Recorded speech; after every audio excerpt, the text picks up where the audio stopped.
ओम श्री गुरु चरण सरोज रज निज मन मुकुर सुधार, निज मन मुकुर सुधार, निज मन मुकुर सुधार।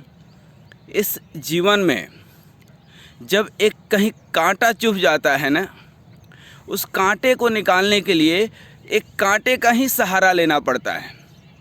इस संसार में ऐसे अनेकों चीज़ें हैं जो सत्य प्रतीत होती है, लेकिन वो सत्य नहीं है। जैसे कि हम दर्पण में सुबह देख करके अपने आप को बड़े ही सुंदर बनाने के लिए जुट जाते हैं। असलियत यह है कि दर्पण में जो मुझे दिख रहा है वह है नहीं, लेकिन आभास प्रतीत होता है। इस संसार में ऐसे अनेकों चीज़ हैं, इसीलिए मैं बार बार बोल रहा हूँ कि निज मन मुकुर सुधार। इस संसार को छोड़कर कहीं भागना नहीं है, बल्कि इस संसार में रह कर के ही अपने को जागना है। जैसे कोई नदी में गिर गया, पानी में गिर गया, तो उस पानी के सहारे से ही वह किनारे आता है, अर्थात तैर करके जो है बाहर आता है। कई बार आप देखेंगे कि कहीं हाथ जल जाता है तो फिर उस हाथ को थोड़ा सा और गर्म कर देते हैं ताकि फफोला ना पड़े, वही सहायक होता है। आप फिर से समझिए इस चीज़ को कि पानी में यदि गिर गए तो पानी के सहारे से ही हमें निकलना है। जिस सीढ़ी के सहारे से हम छत पर चढ़े हैं, उसी सीढ़ी के सहारे हमें उतरना पड़ेगा। यदि हमें आग से कहीं जो है शरीर जल गया तो फिर उसको आग से सेकते हैं, या डॉक्टर उसी तरह से दवा देता है ताकि फफोले न पड़े। आप इस चीज़ को समझिए कि हम दर्पण में देख करके अपने चेहरे को सुधार सकते हैं। निज मन, इस संसार से भागना नहीं है, जागना है। इस माया को देख करके जो है हमें जागना है। हम जब तक इस मायापति भगवान को पकड़ करके नहीं जगेंगे, हम सोचेंगे कि माया से मुक्ति मिल जाए। नहीं, काया से मुक्ति मिल जाती है, मृत्यु होती है, काया से मुक्ति मिल जाती है, लेकिन माया से मुक्ति नहीं मिलती है। कई बार मन में प्रश्न आता है कि भगवान विभिन्न अवतार लेकर क्यों आते हैं। अवतार जो शब्द है वस्तुतः वह अवतरणी से बना है। अवतरणी अर्थात सीढ़ी। तो हम उस राम के, हम उस कृष्ण के, हम उस बुद्ध के जीवन दर्शन को जीवन में उतार करके एक सीढ़ी बना करके क्यों ना हम उस भक्तिमय सीढ़ी से भगवान तक पहुंच जाएं। भक्ति से ही भगवान है और भगवान से ही भक्ति है। अब ये भक्ति और भगवान कहाँ मिलेंगे? तो बिनु हरि कृपा मिले ही नहीं संता। इसीलिए हमने पहले ही बताया कि श्री गुरु चरण अर्थात किसी गुरु के शरण में हम जब तक नहीं जाएंगे तब तक हमें ज्ञान की प्राप्ति नहीं होगी। अब देखिए, बहुत लोग कहते हैं कि हमें तो यूट्यूब से और किताब से, देखिए पुस्तक आपको ज्ञान दे सकती है, लेकिन पुस्तक उस तक नहीं पहुंचा सकती है। उस तक पहुंचने के लिए तो गुरु की ही आवश्यकता है। यदि ऐसा नहीं होता तो अनेकों स्कूल, कॉलेज और जो है यूनिवर्सिटी चलाने के बजाय और लाखों करोड़ों सैलरी बांटने के बजाय किताब ही सबको बांट देते। लेकिन वस्तुतः हकीकत में ऐसा नहीं होता है, क्योंकि पुस्तक उस तक नहीं पहुंचाएगी, आपके लक्ष्य तक वह पुस्तक नहीं पहुंचाती है। इसलिए गुरु के शरण में जाएं, और गुरु सही है या गलत वह आप आज के समय में अपने स्वयं से जान सकते हैं। संत कौन है? जिसके जीवन से समस्याओं का अंत हो चुका है, जो शांति को प्राप्त हो चुका है, जिसका जीवन संतुलित हो चुका है। जो असंतुलित है वही तो असंत है। अब यह माया की हम बात कर रहे थे, तो ये माया महाठगनी। इस जीवन में हम जरा देखें, हम थोड़ा इतिहास उठाएं कि हम चाम को देख करके जितना खुश हो लेते हैं, क्या राम को देखकर खुश होते हैं? इन विषयों में हम जो है लूटते हैं, इन विषयों में आसक्त रहते हैं, विषयासक्त हो जाते हैं। क्या इतिहास में ऐसा कहीं वर्णन है कि इस विषयासक्ति होने से, इन विषयों में डूब करके किसी को अति आनंद आया हो, किसी का मन भर गया हो? नहीं। राजा महाराजाओं ने एक नहीं हजारों शादियाँ करी, किसी का मन नहीं भरा, क्योंकि इस चाम से, देखिए, ये आत्मा जिस स्वरूप में जाता है वह स्वरूप शरीर अर्थात अहम भाव ला देता है। यदि आप इस शरीर में हैं तो इंसान होने का गर्व तो है ही, लेकिन एक थोड़ा सा अहंकार भी आ जाता है। फिर पद मिला तो और अहंकार मिल गया, धन मिला तो और अहंकार मिल जाता है। लेकिन क्या इस पद में जो है परम पद को हम भूल गए? क्या यह पद अस्थाई है, नित्य है? या ये जो धन मिला क्या ये नित्य है? अनेकों धन कमाने वालों को, अनेकों राज महाराजा को आज देख लीजिए, आज उनके महल में कबूतर जो है सो रहे हैं। कहाँ गए वो राजा? कहाँ गया उनका जो है वह जो है वर्चस्व? कहाँ गए उनके वो लोग जो समय पर साथ दिया करते थे? इसलिए इस जीवन में कोई परमानेंट नहीं है, जगत में कोई नहीं परमानेंट। चाहे लगा लो तेल चमेली सेंट, कुछ भी लगा लो, तेल चंदन साबुन चमेली सेंट जो लगाना है लगा लो, लेकिन परमानेंट कोई नहीं है। तो इस जीवन में हम चाम को नहीं देखें, क्या देखें? कभी राम को तो देखें।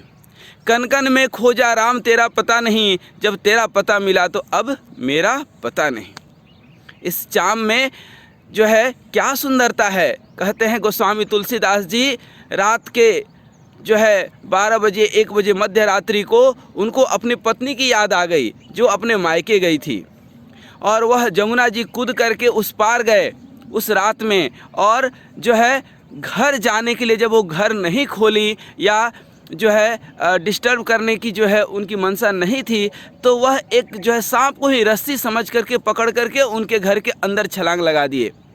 और जब छलांग लगाए तो उनकी धर्म पत्नी, यही होता है धर्म पत्नी जो पति को पतन से बचा ले। आज तो हम देखते हैं कि पति को पतन से बचाने क्या और पतन में जो है डाल देती हैं। एनीवे, लेकिन वही गोस्वामी तुलसीदास जी की पत्नी बोली कि हम तो गोस्वामी तुलसीदास जी जाते ही पूछे कि क्या सो रही हो? तो तुलसीदास जी की पत्नी बोली कि मैं तो जगी हूँ, आप सो रहे हैं। इस अस्थि मज्जा के जो है निर्मित शरीर के अंदर क्या है जो ये ऊपर दिख रहा है? अंदर सिर्फ गंदगी है। एक थोड़ा सा कहीं फोड़ा फुंसी हो जाए, इन्फेक्शन का डर हो जाता है। काट करके कभी शरीर का देखिए, कभी अंग प्रत्यंग शरीर के अंदर देखिए, कितनी विष्ठा मल मूत्र गंदगी भरी हुई है, कफ सारे जो है। अब ऊपर में तेल चमेली सेंट लगा लेते हैं और लगता है कि ये तो हमारी अति जो है प्रिय सुंदरी है। कभी अंदर झांक करके देखो। और ये तो हम फिजिकल वस्तु की बात कर रहे हैं, मन देखो, लोगों के मन कितने गंदे हैं। लेकिन जब हम इस चाम को देख करके जो है राम को देखना भूल जाते हैं तो चाम के पीछे आसक्ति हो जाती है, और इस चाम में समय के साथ कब झुर्रियाँ लग जाती हैं, कब वो बेकार हो जाता है, पता भी नहीं चलता है देखते देखते। लेकिन जब वही राम को देख लेंगे तो हमारी जो है ये चाम पीछे छूट जाएगी। इस माया को देख करके ही हम मायापति भगवान तक पहुंच सकते हैं। यही तो संदेश गोस्वामी तुलसीदास जी की धर्म पत्नी उनको देती हैं। और तुलसीदास जी वहाँ से भागे और दौड़े और कहाँ पहुँचे? चित्रकूट। वहाँ पे उन्होंने भगवान श्री राम का दर्शन किया। चित्रकूट के घाट पर भई संतन की भीड़, तुलसीदास चंदन घिसत तिलक देत रघुबीर। तो जब राम की सुंदरता तुलसीदास जी ने देखा तो चाम की सुंदरता बहुत पीछे छूट गई। लोग बोलते हैं कि जो है तुलसीदास जी पत्नी के डांट से संत बन गए। अरे यदि ऐसा होता तो आज पूरा दुनिया संतों से ही भरी हुई होती। ऐसा कौन है जो पत्नी का डांट नहीं खाता है? लेकिन ऐसा नहीं है ना। वो दिल के अंदर वो जज्बा चाहिए, वह जो है पूर्व जन्म का तप चाहिए, वह जो है अंदर जो है गट्स चाहिए, जिज्ञासा भगवान को पाने की। तब नहीं तो वो बिना जो है तेल का बाती कब तक जलेगा? पत्नी के डांट खाने से संत बनना आसान नहीं है। दीपक है जो है, लेकिन अंदर आपके अंदर तेल नहीं है, घी नहीं है, वह जिज्ञासा नहीं है। किसी के डांट खाने से कोई बनता और बिगड़ता नहीं है। ये तो प्रारब्ध है, ये तो पूर्व जन्म के संस्कार हैं और इस जन्म के आपके कर्म हैं जो वहाँ तक पहुँचाता है। इसलिए जीवन में काम करें। आप जो है यथा योग्य कर्म करने योग्य कर्तव्य कर्म को करते रहें, लेकिन राम को रटते रहें। काम करते रहो, राम रटते रहो। घट घट में राम बसे, ठीक ना। आप जो है चाहे कबीर को उठा लीजिए, चाहे स्वामी राम तीर्थ को उठा लीजिए या गोस्वामी तुलसीदास जी को उठा लीजिए, और ऐसे अनेकों संत हैं जो यही कहे हैं कि आत्मा राम, आत्मा में अपने राम को ढूंढो, भगवान को ढूंढो, परमपिता परमात्मा की प्रार्थना करो, रोज़ सुबह 10 मिनट ध्यान करो, हरि ओम हरि ओम हरि ओम जपो, क्योंकि इस राम को रटने से जीवन की मुक्ति है। लेकिन यदि आप सोचेंगे कि विषयासक्त हो जाए, हम विषया राम बन जाएं, इन विषयों से आज तक न किसी को संतुष्टि मिली है न मिलेगी, तो हम इस संसार को देख करके स्वयं को सुधार लें, यही हमारी सबसे बड़ी जो है सफलता है। अन्यथा विफलता ही विफलता है। वह संपत्ति जो आपको सन्मार्ग पे चलाए वही संपत्ति है, अन्यथा यह सारे धन दौलत संपत्ति नहीं, वह विपत्ति है। वह पत्नी जो आपको पतन से बचा ले वही धर्म पत्नी है, अन्यथा यदि आपको वह नरक में ले जाती है, आपको नशा व्यसन करते हुए वो डांट नहीं पाती है, समझा नहीं पाती है, तो वह पत्नी पत्नी नहीं है, वह तो औरत है जो औरों में रत है। और आप वो पति नहीं हैं जो जगत पति परम पिता परमात्मा को पा सके। यदि आपके अंदर खुद यह समझदारी नहीं है कि हम इस संसार को देखें कि नशा व्यसन से आज तक किसी का भला नहीं हुआ है, तो मेरा भी भला नहीं होगा।